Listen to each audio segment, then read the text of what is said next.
very busy location.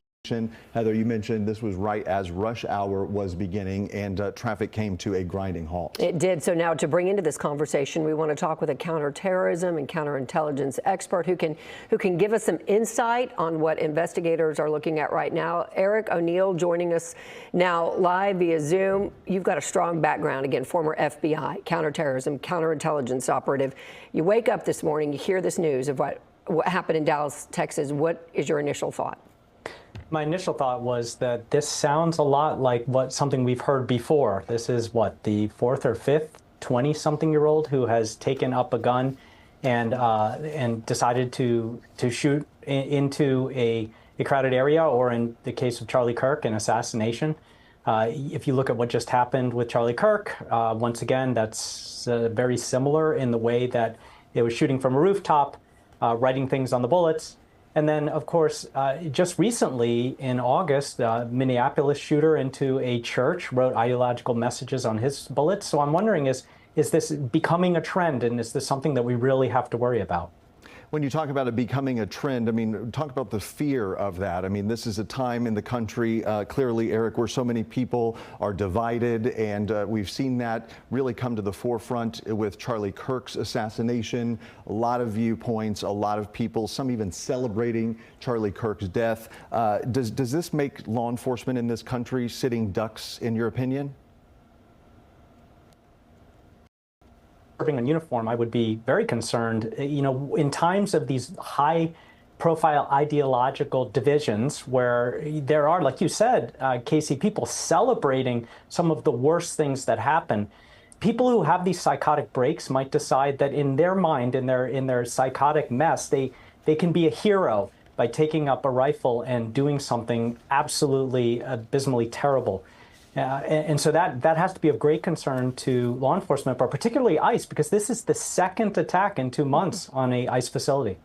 I mean, at the end of the day, everybody, like you said, you put on your uniform. People just want to go home to their families at night. They want to get home safely. They started out going to work this morning. People end up dying. Let's talk about then the profile of the person who was laying prone on this roof, firing shots. What is in that mind? What is the profile you're putting together?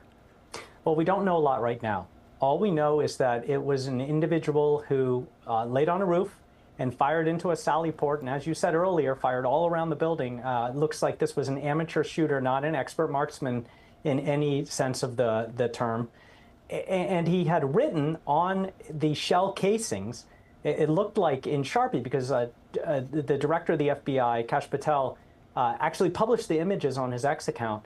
He wrote anti-ICE, which suggests a anti-ICE ideology, or that he was led into this somehow by those on the radical side of politics who are anti-ICE. So they're going to be looking at some sort of ideology, motivation behind this shooting, which means they'll be digging into his life, into his background, his writings online, into his possessions at his home, to try to determine the why for this attack. Eric, can you talk about the law enforcement procedure here? We've gotten into this a little bit, but the victimology, you've already kind of hinted to that. Also, just putting together a timeline. These are very basics when it comes to law enforcement, but this is how you start an investigation. Exactly. They're going to, this is a little different from the Charlie Kirk shooting, because the shooter took his own life, which gives them high confidence that they've actually caught the shooter. But what law enforcement will be doing next, in addition to looking into his background and the motivations, is looking for whether there were co-conspirators, there were people who gave him aid or support, whether he had assistance in doing this, and if there is someone else that needs to be arrested. Well, so you mentioned that perhaps an amateur because of shooting all around. Does that mean that this was perhaps sort of a snap judgment and just maybe out of emotion or anger, or something perhaps more planned out?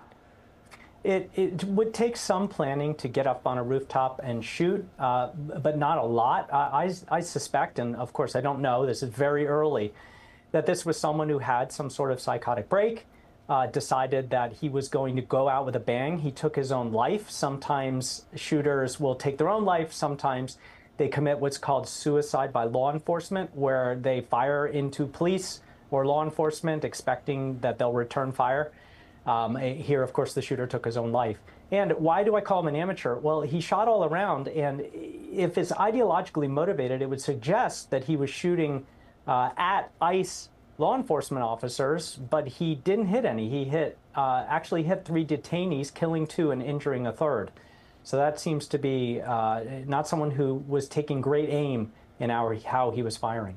Still shows a little bit of premeditation. Would you not agree, Eric? I mean, again, this building is fairly nondescript, right? Like if you're driving by, it doesn't have the traditional signage out front like a lot of businesses. And this person had to have some intelligence in terms of the comings and goings of that building. We know that a vehicle had pulled up into the Sally Port and it had some detainees inside. So there has to be a little bit of premeditation there, or some studying in terms of the schedules and when people were coming and going, and the best way to see the vehicles and the exposures.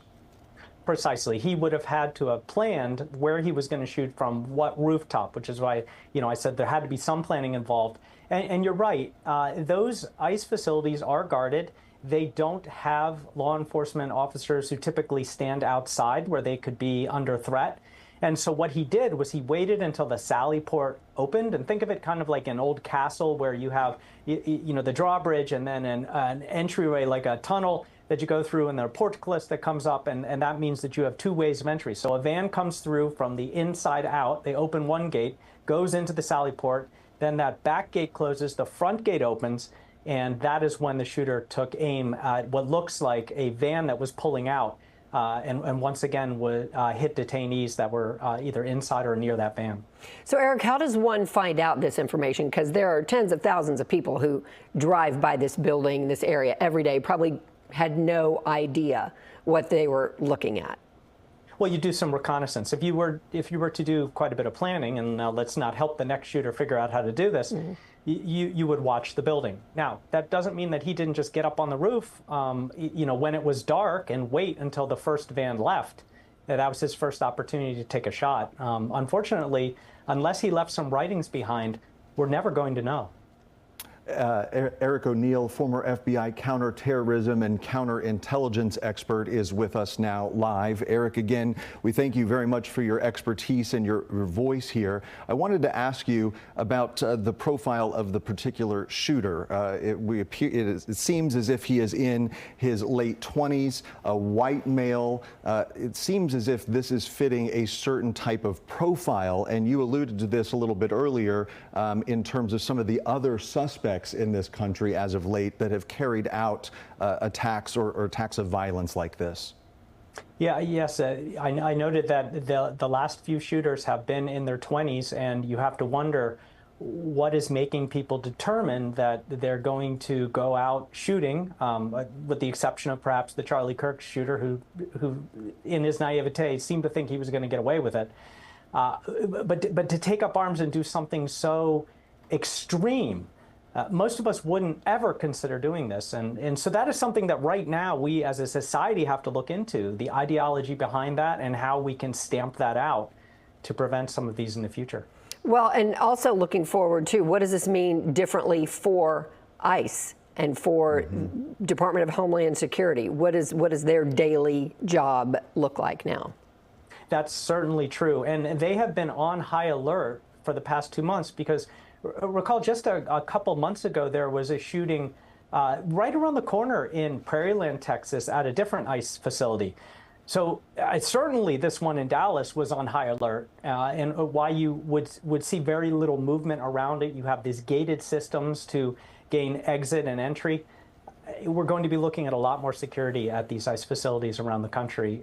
It's probably starting now.